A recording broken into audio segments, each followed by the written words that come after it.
The governor signed the education reform today, but this is not something that is going to instantly change classrooms. We've got all this summer, then they come back, but it's really 2012, 2013, 2014 school years.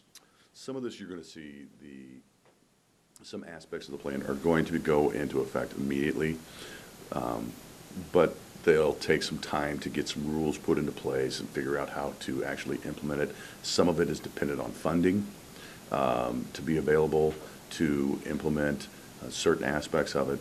And then the part that deals with teacher tenure, that's phased in over a period of years that is aligned to the Performance Evaluation Reform Act that was passed last year, where you will see some schools begin implementing that in the next couple of years, and then each year after that, additional schools would come on board. Springfield is about to sign a new collective bargaining agreement. Same thing for Rock Island. I talked to Alton there in the last year of a 3-year deal. A number of districts, very few end and then will begin again after this legislation has been signed. For any district that is under a current collective bargaining agreement or entering into it, this is sort of after the current deal or the new deal expires, then they will look to see the impact of this law?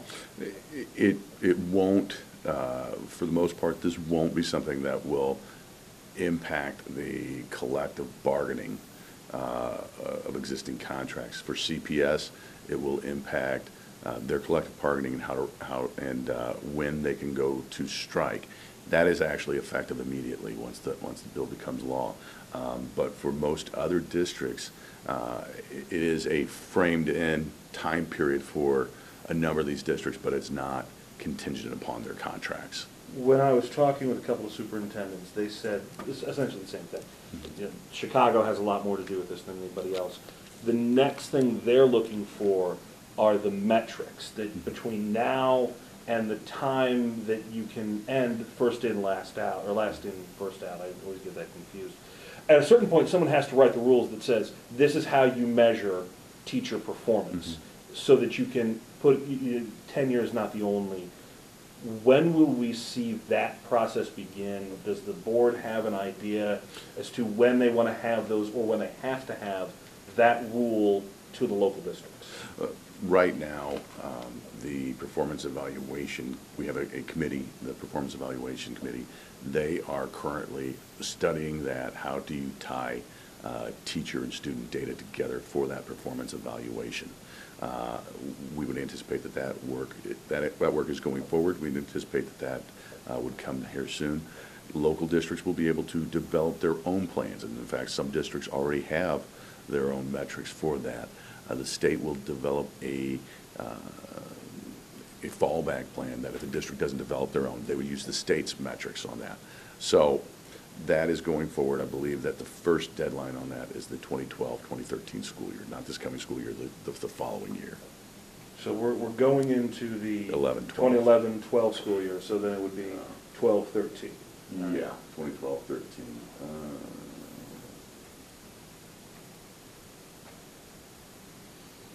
September 1, 2012. Let me print this out. This will help you.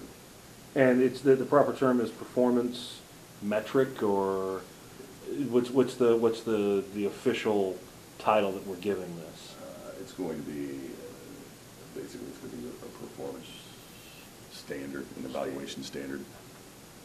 Now, how much of this is going to be? Teachers are going to be held to one standard. Is everybody going to be on the same standard? And teachers versus administrative staff, classroom teachers versus librarians or gym teachers, is there going to? That's part of it. Is you've got to try and find a way to evaluate all teachers. Right now, we have measures for reading and math and science, but you know, some of the questions: how do you measure home ec? How do you measure PE, those types of things? Those are part of that performance evaluation development process that we're going through right now to try and determine how best to define that. Teachers are going to be impacted and principals are going to be impacted. Superintendents were not included in that. So, and each would be treated differently because, a teacher's in there leading a classroom, a principal's in there leading a school, and so you would have different type of performance measures that you'd be looking at. Is this going to be a public process?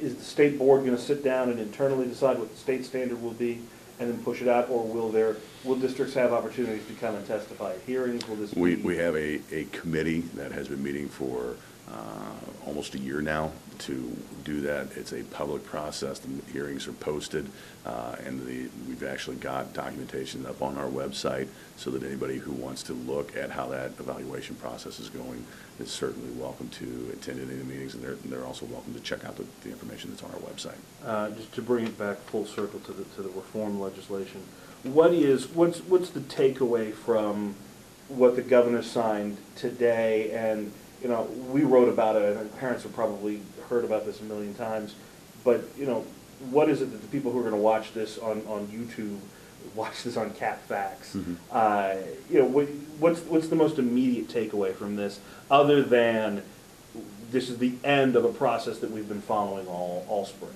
Well, this is something actually that's been going on for a couple of years now. It's not the end of a process. It's a continuation, I would say, that we're going to keep moving forward as we see some of these reforms going forward. It began a couple of years ago when we saw an expansion of the charter law. We saw the law that allowed for the longitudinal data system to begin moving forward. It continues. We continue to see that growth in that education reform. And what the tough work is really ahead of us now, and that's to try and implement these. This really is broad sweeping legislation in that any one of these things would have been seen as game changing a few years ago, but you roll them all into one ball and see that it becomes kind of a national model. Secretary of Education Arnie Duncan has spoken, I know, with our superintendent and said this is something that he is going to tout on a national level as what states can do when they come together and work together for what's best for students in the classroom. And it's going anywhere from requiring training for new board members as they are elected onto a school board to providing students and teachers with the ability to provide feedback on the climate of their school buildings and their classrooms. It's opening up the collective bargaining process to try and reduce, to basically bring more accountability to that process.